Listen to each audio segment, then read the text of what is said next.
Good morning, everyone. Could you please take your seats? Good morning.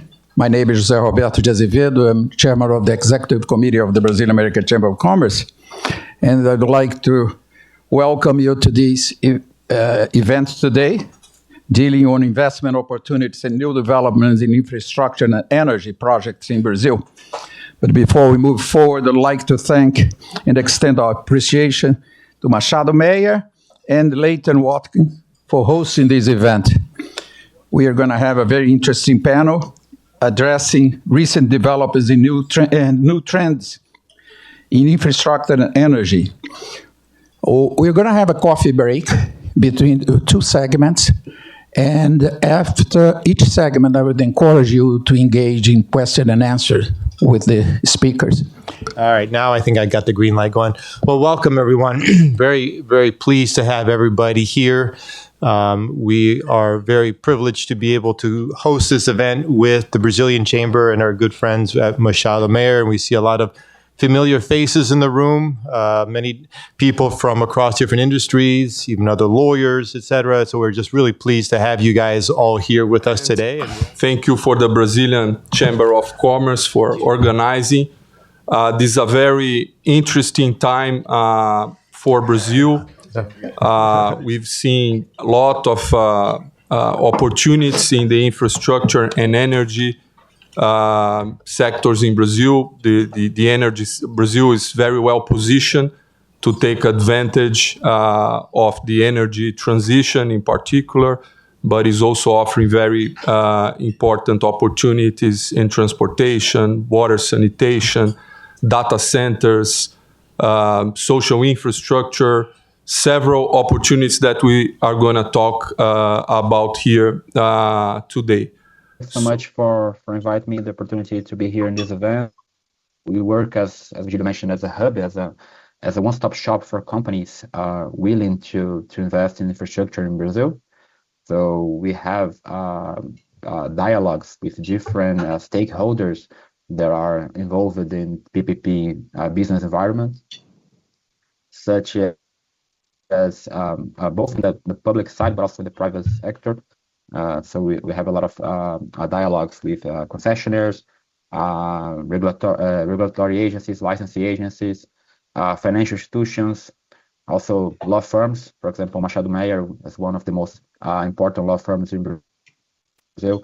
We have constant dialogues with them to see what can be improved in our legislation, and the goal here is pretty straightforward. I mean, if we have a good project and a friendly business environment, we will increase the attractiveness of our PPP projects in Brazil, which increase the value of investments in infrastructure, and in the end of the day, improve the quality of services to society, right? Which is our main goal in the government.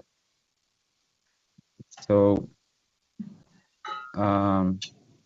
talk about a little bit about the deliveries we had.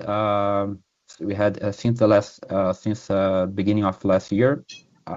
We have had the auction 74 projects, PPP projects, in different areas, as you can see on the map, resulting in more than $24 billion in investments. As you can see in the map, there is a diversity of projects in different areas, and including the most traditional, let's put it this way, the most traditional sectors for PPPs as transport and energy, but also projects in more, let's say, unconventional areas, or areas that are still growing in terms of PPPs. Such you can see, for example, public lighting in Brazil. That's a case of success. You can see also solid urban waste, hospitals, and so on. So although we still have a concentration of projects in the south and southeast of Brazil, as you can see in the map, you can see that there are also projects that were auctioned in north and northeast, which are the less developed regions of Brazil, and there are also other projects in these regions that are in the project preparation phase. So there is a huge opportunity in each area of Brazil. So before jumping to the current portfolio, I would also like to mention that as the PPP unit of Brazil, PPI is not only concerned about the projects itself, but also with the business environment for PPPs in Brazil, which is a key factor for success of those projects. So these slides here show some of the current initiatives that we have to foster the PPP market, such as initiatives to improve project preparation, as the creation of the FIDIRs, which is a fund to structure projects. Also, financial alternatives for concessionaires, and also a very important aspect, which is guarantees for PPPs, which is a key also aspect for PPPs in Brazil. On the financial side, I'd say that the most famous legislation, as Alberto mentioned before, was the infrastructure debentures that was just approved this year. It's a new type of debenture, which is the benefit goes to the issuer. So the goal here is that we can attract more institutional investors to the current incentivizer bonds that we already have in Brazil. And for just to give you guys some numbers here, the incentivizer debentures are huge in Brazil. They are, together with BNDES, the two main sources of financing infrastructure in Brazil. Last year, we had the record of issuances in a single year was around 65 billion Brazilian reais. This year, in the first semester, we already surpassed this threshold. So another record this year, and this is just for the previous debenture. I think there's still a lot to grow here when you bring institutional investors and international investors to this market. So as you guys know, Brazil has a very clean energy matrix. Around 50% of the Brazilian energy matrix is renewable energy. Just to give you an example, the rest of the world is around 13%. And we have a lot of investments in Brazil in renewables, especially in the Northeast, and especially wind power, right, in the Northeast. So there is a huge need to connect this energy to the Southeast, to connect producers to users. So that's why we have made some huge investments also in transmission lines to connect producers to users. If you allow me just to add a little bit on Alexandre Carneiro comments. So it's quite impressive, the list of almost 200 projects that are scheduled to be offered in 2024 and 2025, both federal and subnational projects. It's important to mention that these are only the projects that require a bidding procedure or awarding concessions. Of course, there are hundreds or thousands of other projects that can be done in a private manner through direct development, M&A activity. For instance, power generation projects in general, they don't require a concession or a bidding procedure. So the private initiative can handle those projects without requiring this action from the government. So he was focused on the projects that require this public bidding and this awarding. And the reason we have this group here today is that the PPI unit itself, it was created a few years ago. In prior governments, it was kept in the previous government. It was kept in this government. So the good news is that all different federal governments, they recognize the importance of bringing the private sector to handle these projects, because the government itself doesn't have the capability, the fund, the expertise to develop this project. So the private initiative is essential. And more than that, foreign investors are really needed because we do have some important players, national, local players, but they cannot handle all these opportunities. So everybody recognized from the executive to Congress the need of attracting more foreign investment in the form either of direct investment, equity investment, but also cross-border financing, and we're going to talk about that, other initiatives that are being implemented in parallel to this pipeline of projects in order to attract more cross-border financing, more international investment into these opportunities in Brazil. I would just add briefly an example on how PPI would work as a hub, and Alexandre may comment on that. I told you guys that we passed the Infra bond law this year, and Pedro will later tell us about the very first case we had in Brazil. But there was a legal question in Brazil with respect to the interpretation of the law, and we could not have a clear interpretation on certain tax points of the law, and that lack of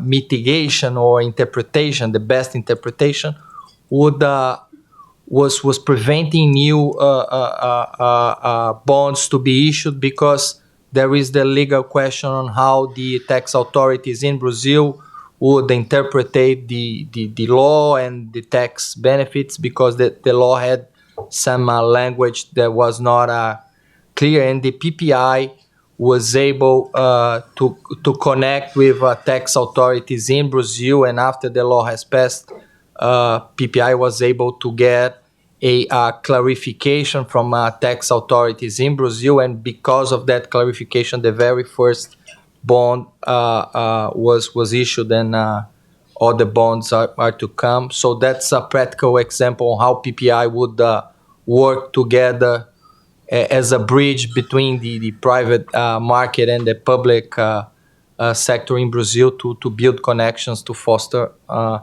new opportunities for investments.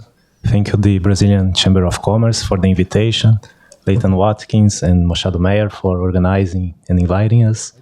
So a large portion of the portfolio of toll roads, water and sewage, forest concessions, the federal government and also subnationals are developing and bringing to auction are developed and structured by the BNDES teams. So we have this structured team that, just to give a few examples, in the water and sanitation, which is a huge challenge in Brazil, but also a huge opportunity, BNDES supported several governments, subnational governments, Rio de Janeiro, for the ones that know Brazil, Rio de Janeiro, Alagoas, Amapá, now Sergipe, in the concessions of the water and sewage services. And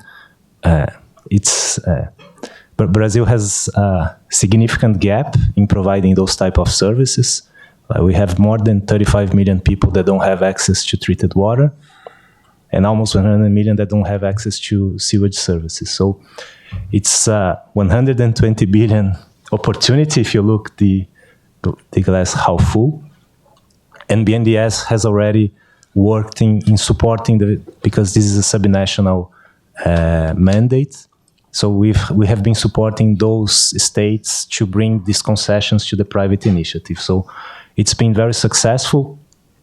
We have supported, so both from the structuring side, and then when the projects come to the bids and the private players won it, we are also the main financier of this project. So we have worked both on the structuring of these assets, and the same thing is happening for toll roads, hopefully for nature-based solution projects on the forest concessions in the coming year. And then we are the largest financier of infrastructure. The bank has an instrumental role, given the very long-term funding, and over the course of the last 5 to 10 years, we are glad that we have been working more and more with capital market and private banks, different type of structures. And we think that those several different initiatives that both the government and the Congress have approved in the recent years are great, because the infrastructure gap in Brazil is huge.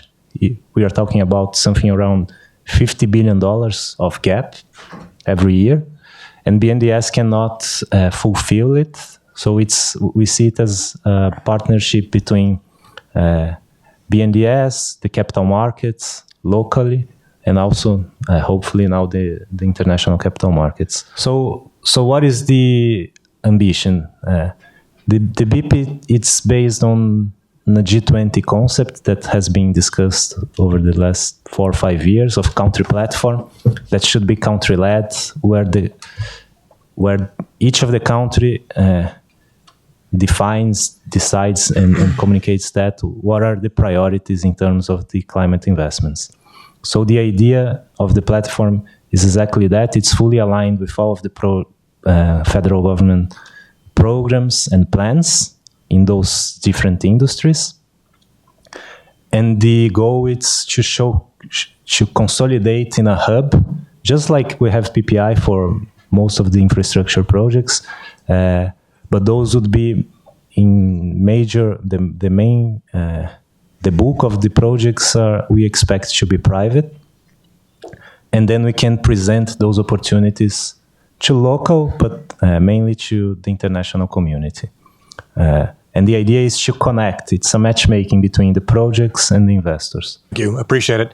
My name is Jeff Ferry. I serve on the board of ALEA Data Centers. I think I maybe bring two perspectives here, not only representing the data center infrastructure within Brazil, but also from a foreign investor side. I worked at Goldman Sachs for 19 years, primarily investing in the data center sector in the U.S. and globally.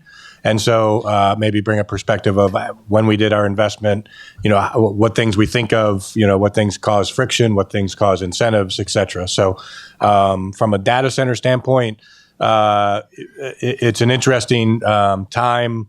I'd invested for a long time. People thought, for the longest time that when we spoke about the cloud, that actually compute was stored in the cloud someplace and no one ever knew where it was. Now, if you pick up the paper, everybody, and if you watch CNBC, everyone is talking about data centers and the use of infrastructure and the use of energy and power. And so in the U.S., there is a dominant, feature right now of trying to acquire powered land, trying to acquire power, essentially, hopefully cheap power, because of what's going on not only in the cloud with all the large cloud players, but also what's going on in AI and the development of these large language models and inference over time. And so globally, as I look at opportunities and advise and sit on boards globally in India, in Northern Europe, in Israel, and in the U.S., along with ALEA and Brazil, there's really a true power struggle going on, not economically, not politically, but a true search for power, cheap power, green power, really available power to be able to support and these AI platforms. And we're talking 100 megawatts, 500 megawatts, a gigawatt of campuses trying to be developed.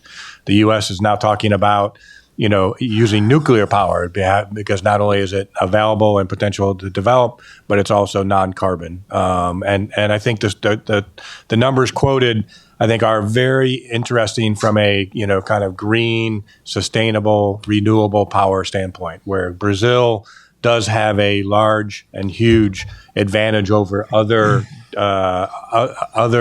I think governments and other countries in the world. The U.S. is probably 80 to 85% carbon, yet if there is available power, they will continue to use it. So the goal to try to be green, the goal to try to be sustainable is there, but the goal to access power is overriding that right now.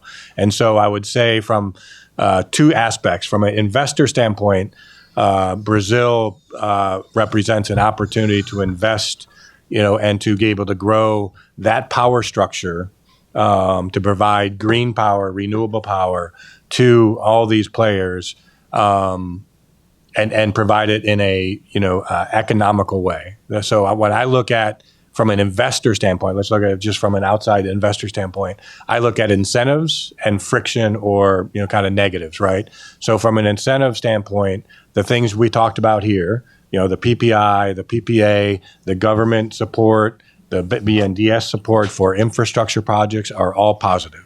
The green power, the availability of power in the grid are all very positives. From a outside investor standpoint, things you have to think about, things you have to be concerned about, of course, is historically, the government, decision making, changes in policy. We talked a little bit about the tax regime, right? Even in created policies, there is questions about the tax regime and if that might change. And so the inconsistency there creates, friction, as I call it. Certainly the exchange rate, which has been positive, obviously, for the U.S. dollar, but then getting dollars or getting reais back might be difficult. A lot of the contracts that we look at from the data center standpoint, from the larger players, international, would be dollar-based, so that helps, solve some of that problem. So there are ways to craft around it. I would say from the incentive side, you are competing against countries globally. So it's not thinking about even regional, battles, let's say within Brazil, North versus South. It's not even within Latham. Are you competing against, say, Colombia or Chile or Argentina? You are in some sense, but you're competing for access to these data centers for these global kind of AI platforms with India, with Northern Europe, with Asia, with the U.S. And so things that those other countries are doing, all based like CES zones, right? Tax-free zones to be able to build, not pay, infra taxes, have incentives, incentives on the power cost to be able to reduce the power cost.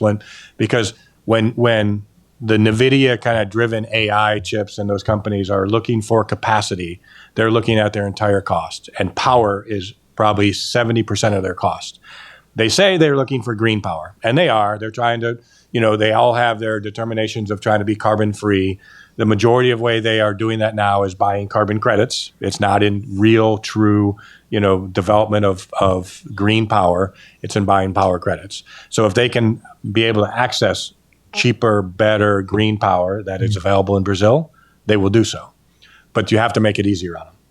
I'm just being honest, right? The tax regime, the import duties, when you try to import computer equipment, there's duties on it, transformers, generators, certain things that are being imported have duties on them, which increase the overall total cost to be able to kind of manufacture and create the data centers. So.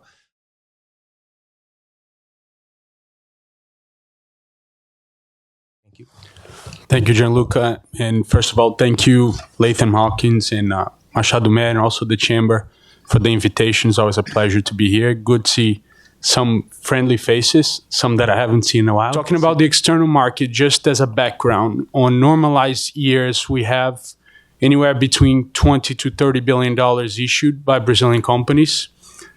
We do have, in terms of repurchases via tender offers, anywhere from $5 to $10 billion.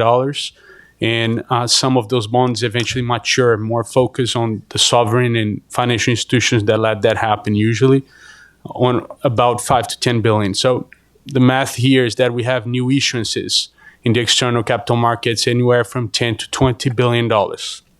As much as that may sound like a large number, once you look at the entire size of the emerging markets ex-China fixed income world, we're talking about $3 to $4 trillion. So Brazil today represents a very small portion of what investors have bought in emerging markets. In other words, there is certainly space, in my view, for us to have additional issuances. Why haven't these issuances in the external markets grown over the years? I don't think it's a bad reason. I think it's a good reason that the local capital markets have evolved significantly. So if you look back in 2011, for example, which was the year that the 12431 law was introduced, since then we have had a growth in infrastructure debentures from 1 billion reais to 100 billion reais this year. So it's grown 100 times in terms of the incentivized debenture, apologies.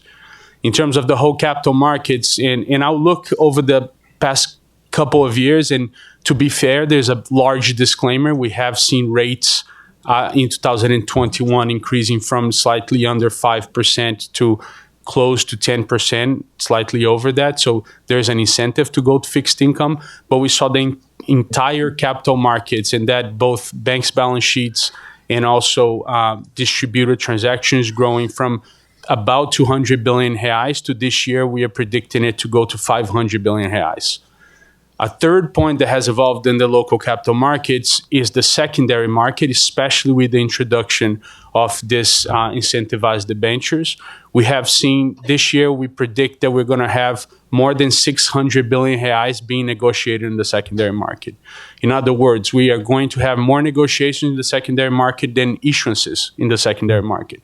So I do think that this is all healthy, and I think it starts to address some of Jeff's points that we see more in developed countries about capital markets being mature. I do think that Brazil is getting to that stage. When we go to the second point, which is that infrastructure incentivized debentures, what we've seen is that because of the growth of this market and actually an entire segment of financial institutions, I could argue that XP, for example, is one that benefited from that, or BTG or Itaú itself, that focus on individuals being participants of the financing of the capital markets. We've seen a significant tightening of spreads. So nowadays, we have a market of the 12431 debentures that grants the opportunity for companies to go anywhere from 15 to 20 years of tenors, things that we didn't see before. The external market was, I think, when I was pitching the external market, I think the main thing was, hey, come to the external market because we can give you 10-year tenors and we can give you 1 to 2 billion reais easily. And now the local capital market, especially for the good names, can do the same at much cheaper pricing because of the development of this market.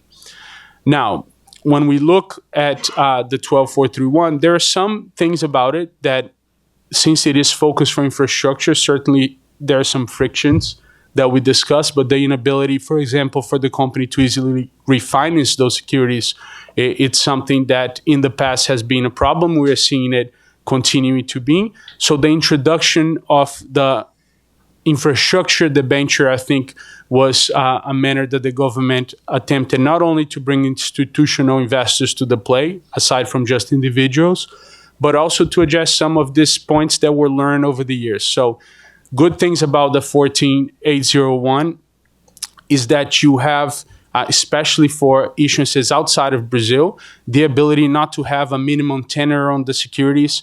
You have the ability to, as an issuer, to call the securities at any point in time. So there are some good things about it, and we certainly see that as a positive.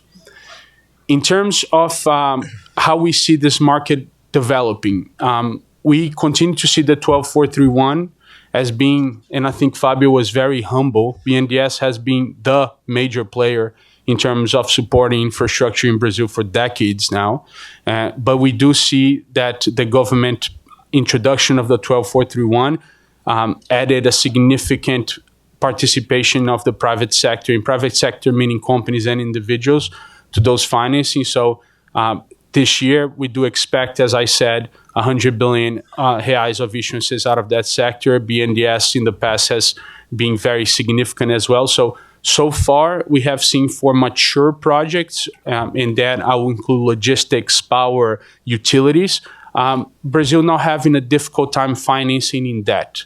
We do think there is a challenge going forward on new sectors. So biofuel, digital infrastructure, things that haven't been done in Brazil that I do think we are going to need more and more of the foreign investors to come into this one.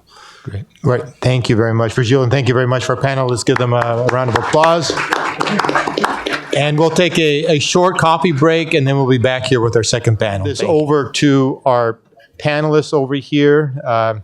We have Pedro Rufino, a partner with Latham, and then Virgilio, who's also on the prior panel. They'll be helping to moderate. So I'll turn it over to Pedro and Virgilio at this point. Thank you. Thank you, Virgilio and Machado Meyer for the invitation. Thank you for to the American Brazilian Chamber and to Pedro and the whole team of Latham. We're really happy and honored to be here to present about this really interesting initiative of the Brazilian federal government. So what is the Foreign Private Capital Mobilization Program?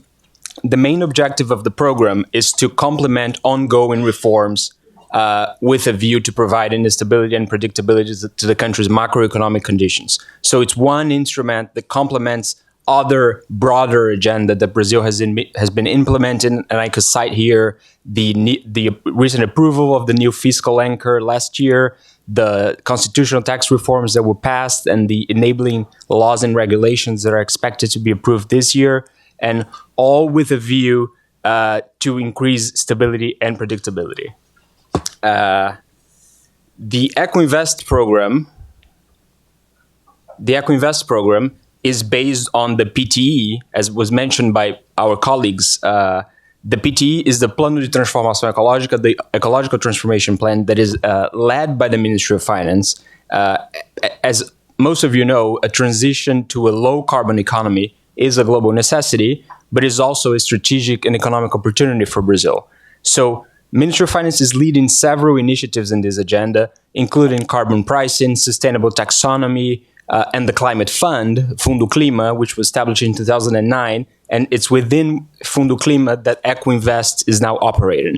As you can see in the slides, the ecological transformation plan is based on 6 pillars. First pillar is sustainable finance, and I could highlight here 3 elements of sustainable finance: the recent sustainable bonds emissions that Brazil did, the Eco Invest program that we're going to talk about here, and the BEEP platform that our colleague from BNDES presented. The second axis, the second pillar is the technological transformation. The third one is bioeconomy. Then there is energy transition, circular economy, and green infrastructure and adaptation. As you know, when it was mentioned earlier, we have one of the cleanest power matrices in the world. So we believe we can build further on that. And there is also an ongoing history of reducing emissions and battling deforestation. So there is also another opportunity to seize.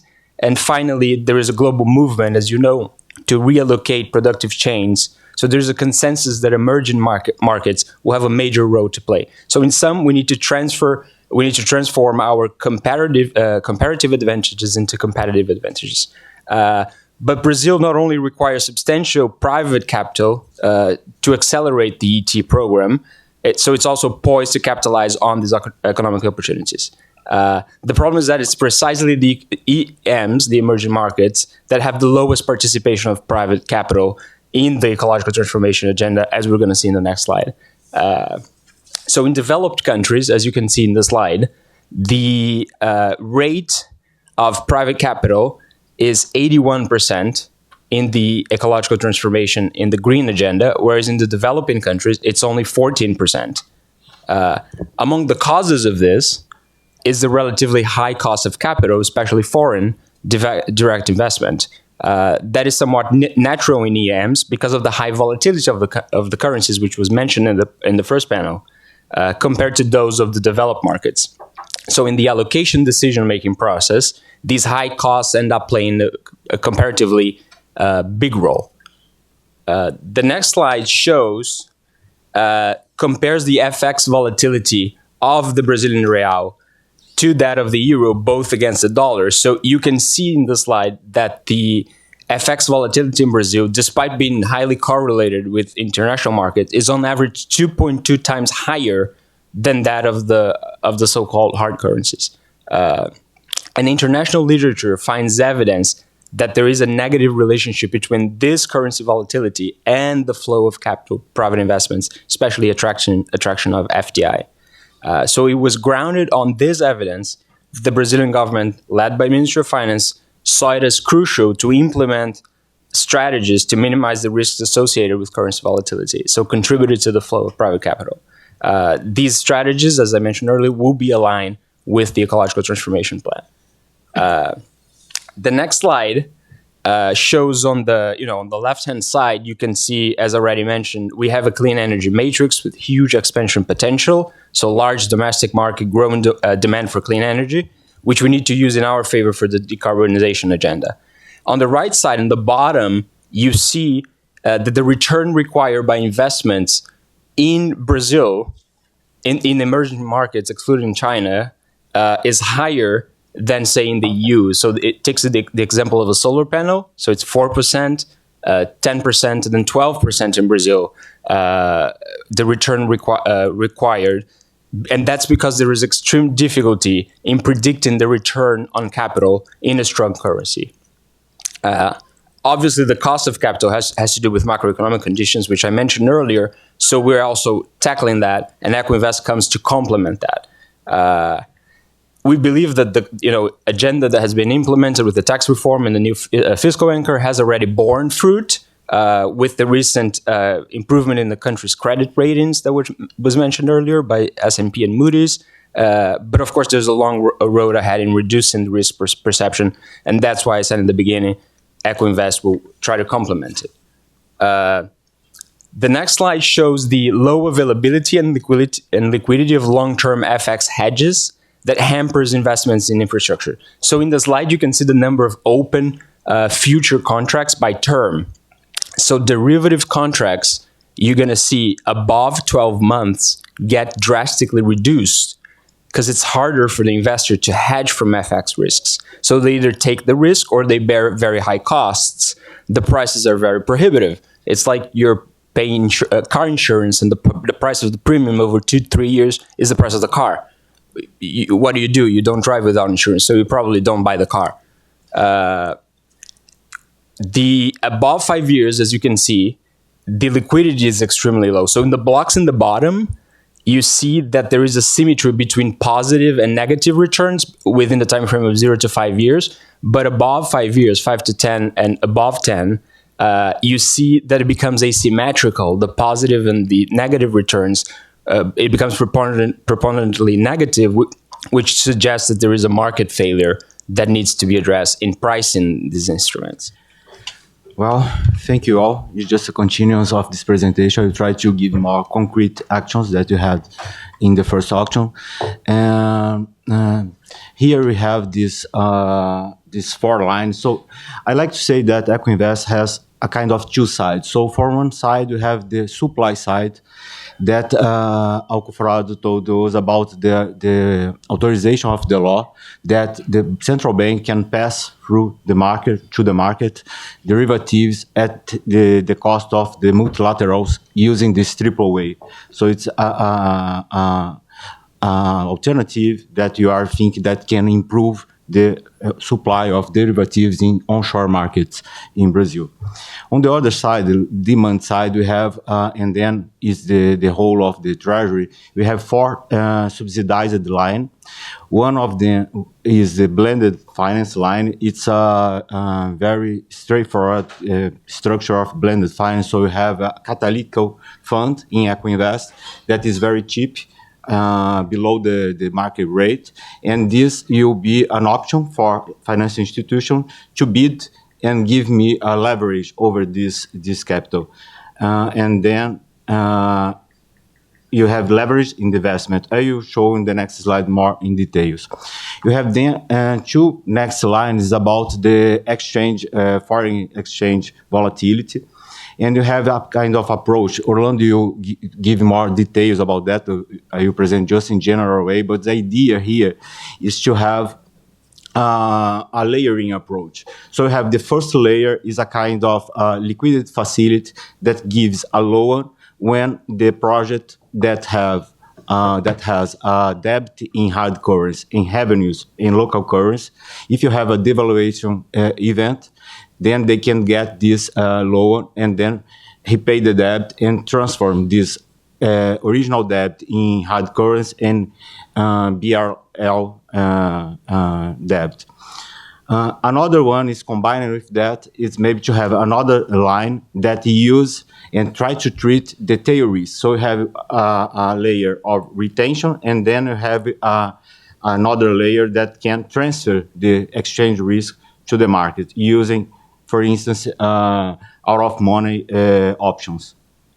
And then we have this project structuring that we think it's very important to improve the ecosystem of innovative possibility, use green energy and other alternatives that maybe Brazil has competitiveness with other pairs around the world.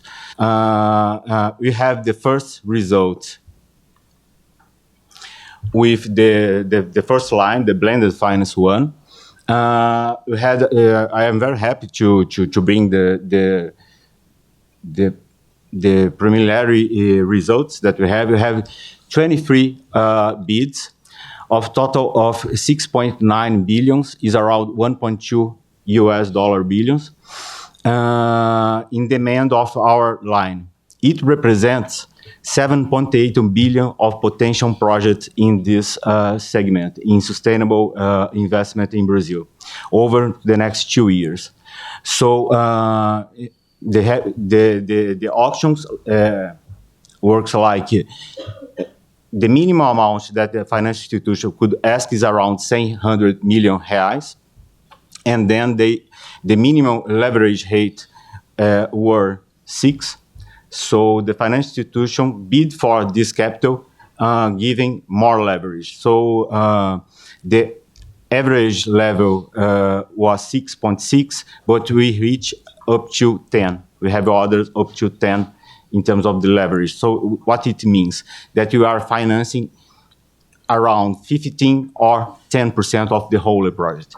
So is an idea to use better the capital of the Brazil and putting together with private capital for the new projects in Brazil. Maybe now very interesting, just to make sure we all understand the result of this first round, right? The first auction. So the program made available within the Eco Invest program and the climate fund made available $1.2 billion for financial institutions operating in Brazil to make bids. And those financial institutions that were prepared and bid for the highest leverage, they were selected and adding the 1.2 billion made available by the program with the funds that those institutions had committed through their bids, you got this full 45 billion reais, 7-something billion dollars that these financial institutions now will have to lend, to pass on to those eligible projects under the program, right?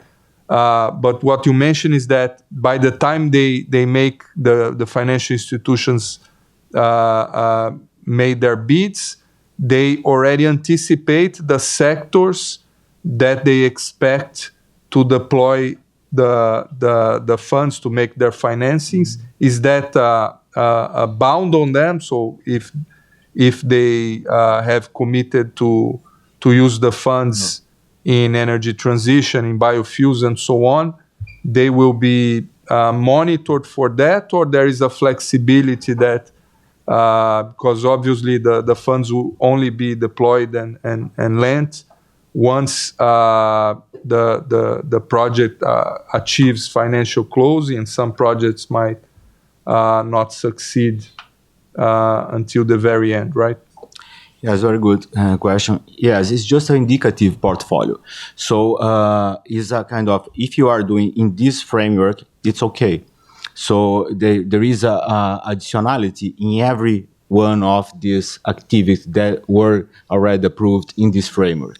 So if you have some problem in developing this project in 1 second that you give the indication, you can change it and just comment in your allocation report. So it's very flexible. Thank you very much, Virgilio. for the invitation. Pedro, thank you very much for having us. I will just give a teaser.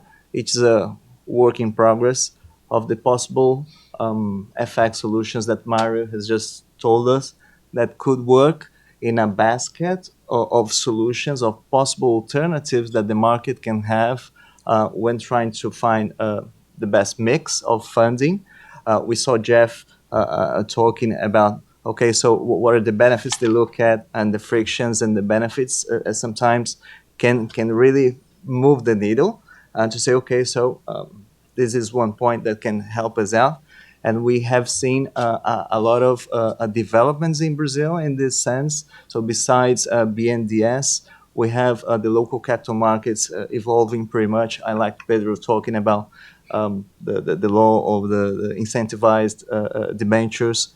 And then the new one that brings in foreign capital and institutional investors with a different design in the incentives, which was matured for a long time and talked to the markets until it became law. There was a lot of background work for this to happen. And then finally we see issuances, the PPI working, supporting the market, getting into agreement with Receita Federal and get the thing working. So, and one alternative, one element we have been working here, which is not a new topic as well. And then Virgilio has done a great study in GitHub about FX hedge. It's been always a topic. So how to come with dollars and manage this FX risk. Jeff commented as well that sometimes it's difficult to manage this aspect and getting the dollars back. Luis have shown us the diagnosis. We have a very thin FX market towards the longer tenors, which makes it difficult for the kind of debt we need to raise to finance these investments to be managed. So what we thought to bring for this portfolio of solutions of Eco Invest would be an alternative to a full hedge, which is always the first alternative to think of, a cross-currency swap, when you have a foreign debt and then you have revenues in reais, you could swap the debt and then be matched. But then maybe having a liquidity facility to ensure that the issuer, when they have the needs to disburse and pay that service while having cash in reais and having this mismatch, having to pay in dollars. So this uncertainty could be supported by a liquidity facility. So that's the basic idea. What we have been working is to find the levels of operation of this liquidity facility. So, okay, so at what point does it make sense to start supporting the cash of projects to complement this eventual cash necessities to an over-expected realization of the dollar, and up to what point? Because it would be maybe over, there would be a limit for the tool. So up to a certain point, if we have a sharper depreciation of the dollar, we would have to concatenate this with another solution, more of an insurance one. So that comes the idea that Mario said that, okay, so we can bring together some options to work as an insurance for tail risk, whereas in moderate volatility scenarios, we could support the projects with a liquidity facility to reduce the cost of hedging. The kind of projects that could fit well with this solution would be, for example, the ones that have their revenues in reais but updated in inflation, indexed to inflation, because they kind of have a natural hedge for dollar movements, but that might be a lag in this. So once there comes a dollar movement, and then inflation comes after, and then their revenues are updated afterwards. So in the meantime, they might need to pay that. So the liquidity facility would be a tool to highlight here that comes together with the liquidity facility is the derivatives conduit that we are designing to operate in the tail risk part of the structure. We have just said there is a market failure for longer term derivatives. It's not easy to get them in the market. And then the IDB as a AAA, we can go easier to the market than a non-investment grade project, for example, if they go straight to the market, and we can acquire these options or trade these derivatives and pass this through the central bank in the same conditions we can get as AAA agents.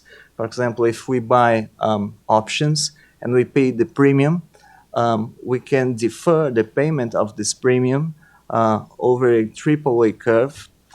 And as a AAA, we sign one-way CSAs, ISDAs, with our counterparts, and we don't need to post collaterals. So it can be a very good advantage that we could pass over the same conditions of the contract through the central bank that would, on his side, also have an ISDA, a local contract with financial institutions to internalize these derivatives, and then the financial institutions would face the project, the eligible projects, and offer the solution to the clients to compose with the liquidity facility, if this is the best way they think would be work for the project. May I just give you a last comment? Yeah, of course. Yes, as this exchange rate risk, it's not easy. If it were easy, somebody come up with this idea a long time ago. So, of course, you'll be technical, and you need to protect the government because somebody is buying risk, because there is a risk. So the first one, the liquidity facility, take the exchange risk and become into credit risk. So this will give an impact over the project. So that's the idea that they show us about the methane or other sectors. Which kind of sector could support this kind of product? This one research that we are doing. And another line that you use together to make cheaper the derivatives, but you have a cost. Which kind of cost? A fiscal cost that the Treasury wants to support. So, and you are the main message is the best thing that you can do for Brazil is to become an investment grade country. So fiscal risk goes against the investment. So this is the balance that you should do. How much you can spend, how much you can improve, and how faster you can move in direct of green investment and give a shift in our economy. I think it's the main message. So I think we should thank the three of you for the wonderful presentation. Of course, we can continue the discussion here offline, but thank everybody for being here, our hosts. And perhaps next year we can have a second round of with these products more developed and tested. Hopefully. Thank you very much. Thank you.